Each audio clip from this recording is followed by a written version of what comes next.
Bagaimana alurnya, sehingga alur logikanya, sehingga puasa itu bisa menyebabkan gula itu normal. Nah, agama itu memiliki peran atau memiliki potensi yang luar biasa untuk menurunkan ini, ya, untuk menurunkan stres ini. Nah, ketika seseorang itu bertawakal, ketika seseorang itu qanaah, ketika seseorang itu bersyukur, ketika seseorang itu bersabar, alur ya, mengapa puasa bisa sangat berpotensi untuk membuat gula darah kita normal. Nah, pada saat orang berpuasa, lambungnya istirahat, nanti dia akan memberi energi yang cukup kepada pankreas. Nah, ini lalu pankreas akan menghasilkan insulin yang lebih baik. Nah, puasa ya teman-teman sufi sekalian, puasa adalah salah satu bentuk riyadhah, bentuk latihan agar seseorang itu tidak stres. Karena apa coba?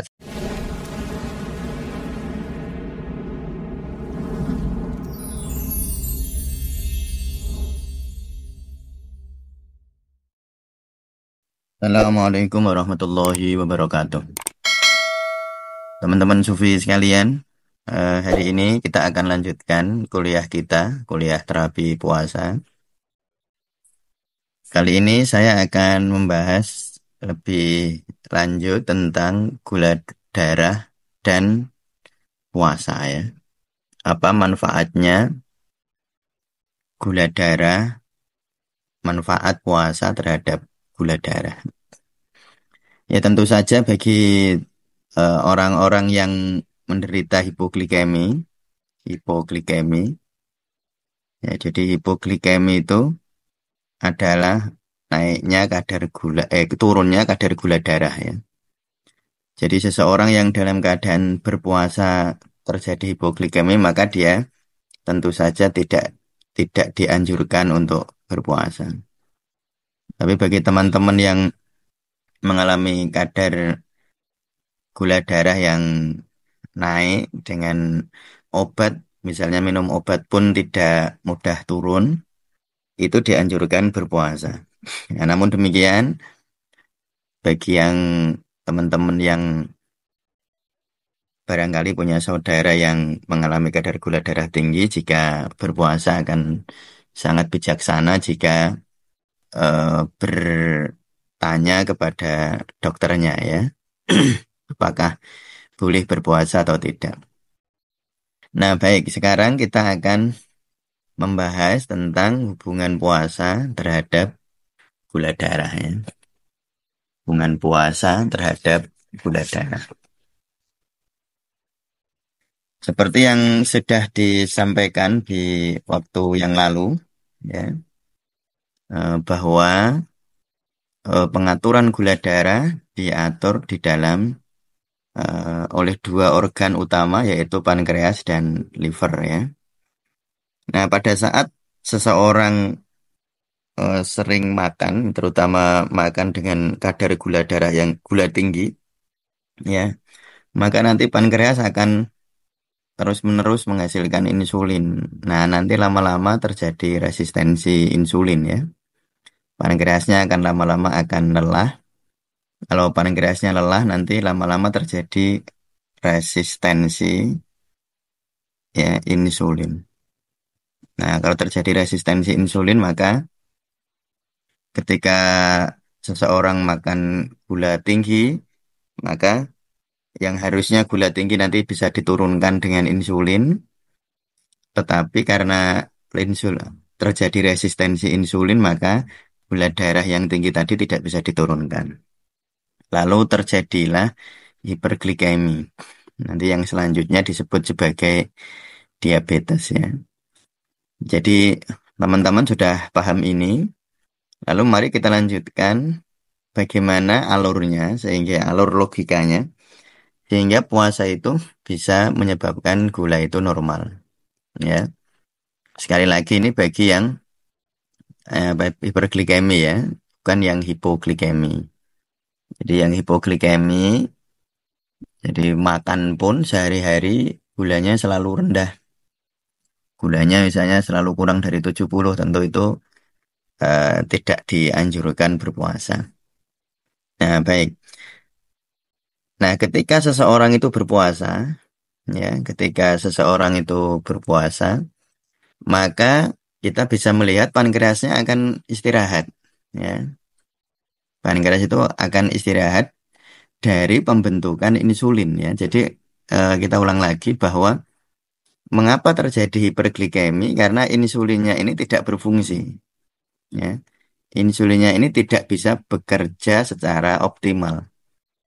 Yang harusnya insulin ini bekerja optimal untuk menurunkan gula yang tinggi, tetapi kalau insulinnya terjadi resistensi, kelelahan, maka yang seharusnya gulanya jadi turun, tetaplah dia tinggi, tidak turun. Nah, sehingga kalau kita berpuasa, pada saat seseorang berpuasa, maka ini pankreas akan istirahat untuk menghasilkan insulin, ya. Jadi apa namanya, pankreasnya diberi jeda istirahat, ya ini.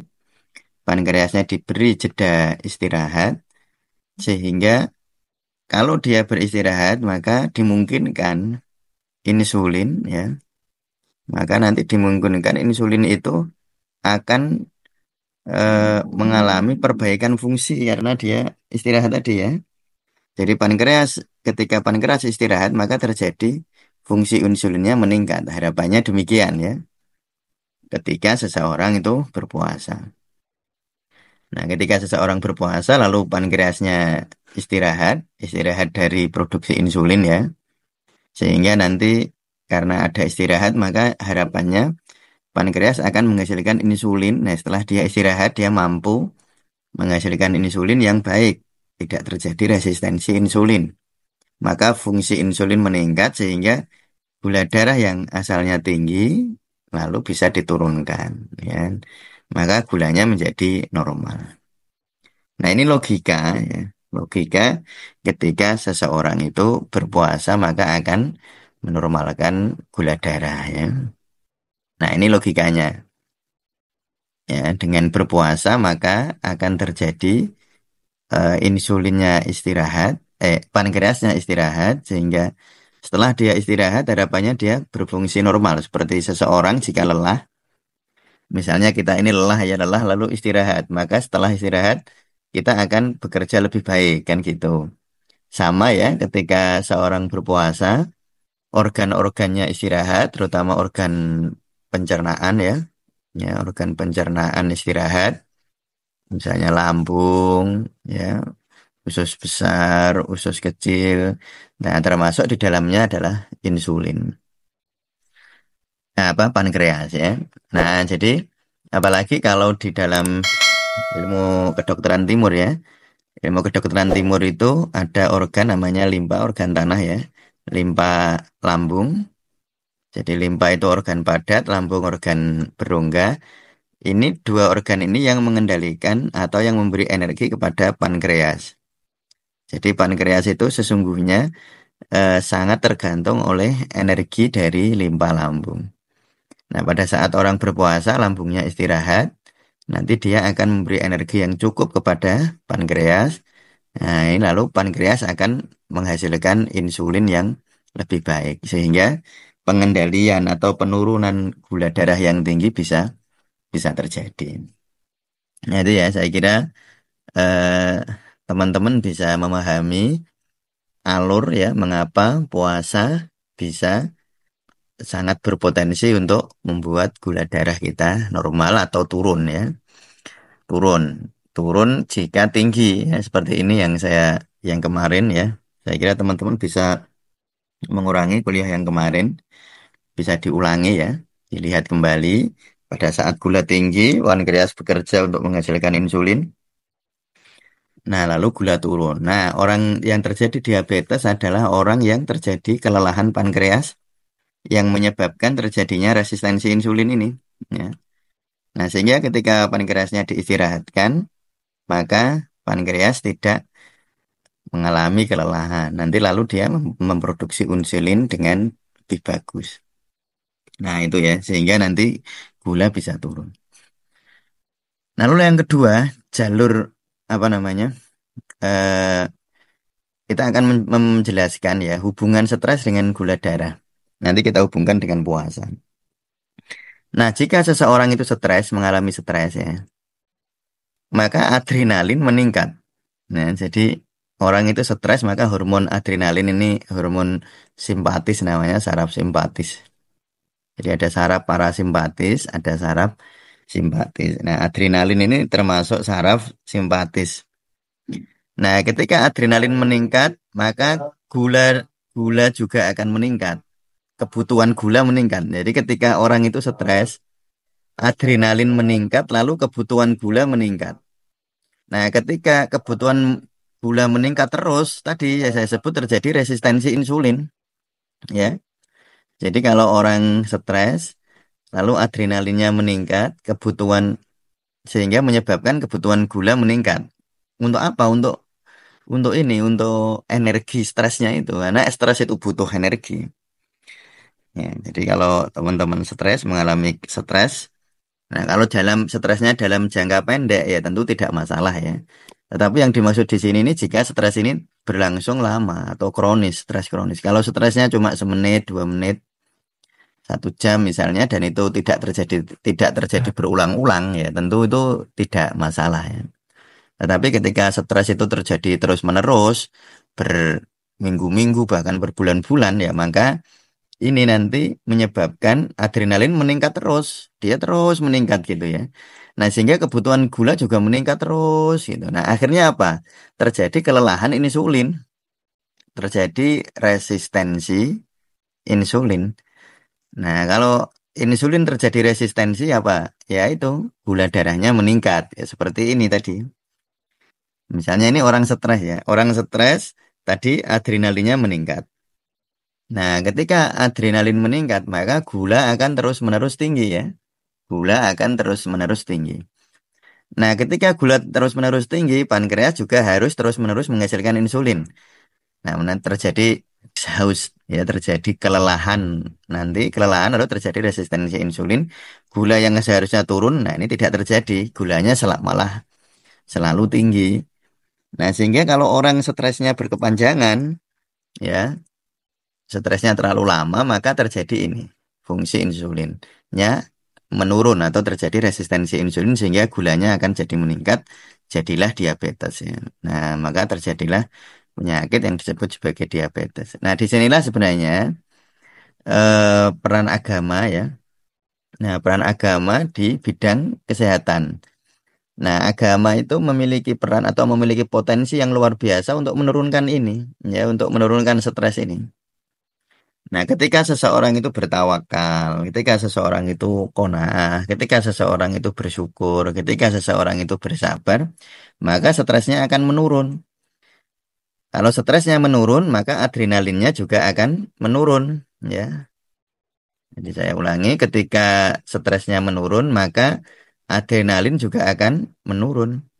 Nah, kalau adrenalin menurun, kebutuhan gula menurun. Kalau kebutuhan gula menurun, maka fungsi insulin meningkat kan gitu.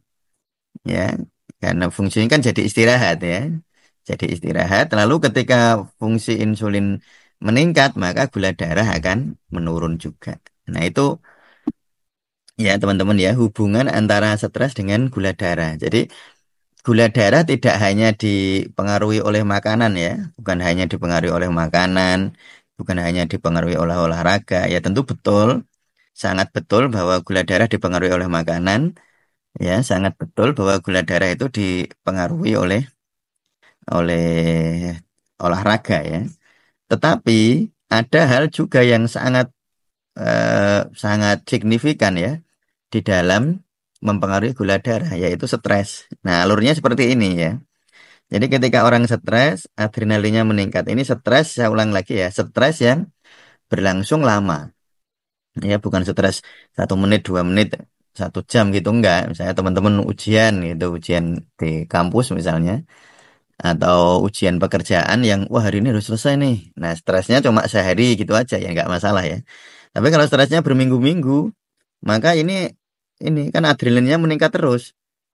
Kalau meningkat terus, kebutuhan gula meningkat terus, maka akan terjadi gula naik ya. Jadi eh, kebutuhan gula meningkat ya. Kebutuhan gula meningkat itu artinya kan harus ada gula gitu. Harus ada gula yang kalau gula meningkat, maka kan insulin harus bekerja. Nanti kalau itu berlangsung berminggu-minggu, berbulan-bulan bahkan, maka terjadi nanti resistensi insulin. Nah, resistensi insulin inilah yang menjadi alasan mengapa gula darah meningkat. Nah, gula darah meningkat terus-menerus, nah nanti jadinya diabetes. Nah, puasa ya teman-teman sufi sekalian, puasa adalah salah satu apa namanya bentuk riyadhah, bentuk latihan agar seseorang itu tidak stres. Karena apa coba? Stres itu kan terjadi karena keinginan ya. Nah, orang itu ingin, nah inginnya ini lalu tidak terkontrol. Nah, ketika keinginan itu tidak bisa dikendalikan, orang mudah stres. Nah, puasa itu mengajarkan kita untuk tidak dikontrol oleh keinginan. Misalnya kalau kita sebelum puasa kan mau makan kapanpun boleh. Jadi ketika kita tidak puasa, kita itu dikendalikan oleh keinginan. Tapi saat puasa ini kita diajari, kita riyadhah ya. Kita ini riyadhah, riyadhah untuk apa? Untuk mengendalikan keinginan. Nah, sehingga orang yang berpuasa dengan imanan waktu saban, jadi berpuasa karena memang dia beriman dan bersungguh-sungguh dia berpuasa karena mahabbahnya ya kalau dalam tasawuf berpuasa karena cintanya kepada Allah, maka nanti stres menurun. Kalau stres menurun dengan berpuasa, maka adrenalin menurun. Adrenalin menurun, kebutuhan gula menurun. Kebutuhan gula menurun, fungsi insulin meningkat. Fungsi insulin meningkat, maka gula darah akan menurun. Nah, sehingga dengan berpuasa sesungguhnya alurnya mengapa puasa bisa mengurangi gula darah bisa kita jelaskan dari alur yang tadi, yang pertama tadi ya, tentang istirahatnya pankreas karena apa namanya turunnya asupan gula, lalu bisa kita jelaskan dari ini, dari stres ini. Nah, yang inilah yang menjadi sangat penting bagaimana peran agama akan sangat potensial ya, digunakan atau agama bermanfaat bagi pengendalian kadar gula darah kita. Ya, saya kira demikian untuk kuliah hari ini. Terima kasih sekali sudah menyimak. Semoga ada manfaatnya. Semoga kita bisa memperdalam lagi ilmu ini di kesempatan yang lain ya. Cukup sekian. Assalamualaikum warahmatullahi wabarakatuh.